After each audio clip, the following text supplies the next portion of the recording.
One woman who reached out to us says she was fired from a salon after quarantining for 3 days with coronavirus symptoms.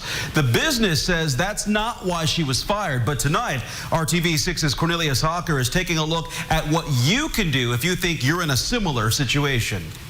Kay Page tells me she has plans to become a hairstylist, so she decided to take a job at her local Great Clips to get her foot in the door. I am actually not licensed yet, so I've been doing receptionist there for 2 years now. Like many businesses, the salon where Kay worked closed because of the coronavirus pandemic.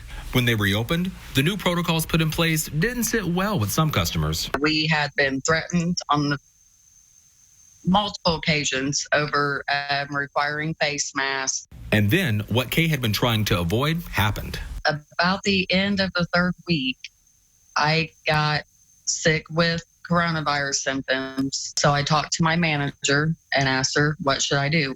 And she said that coming in for me was not an option and to go to the doctor. So I did. At her doctor's orders, Kay took 3 days off of work, returning with a doctor's note. But she says it didn't stop her general manager from letting her go.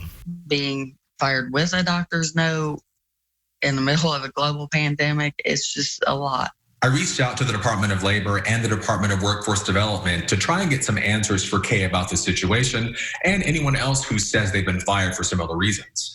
I found out that within 30 days of being fired, you can file a complaint on the Department of Labor's website if you think you've been unjustly terminated for following safety and health guidelines. A department spokesperson also says you can find a lawyer who deals with employee rights to see if you have a case. The Department of Workforce Development wants people to know you are eligible for unemployment if you refuse to go back to work because you or someone you live with has COVID-19 or if you're quarantining on the advice of your doctor.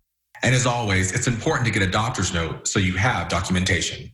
Working for you, Cornelius Hawker, RTV6. Managers at the Great Clips where Kay worked in Newcastle tell RTV6 they did not fire her over anything to do with COVID-19, but rather multiple issues over the last 8-month period.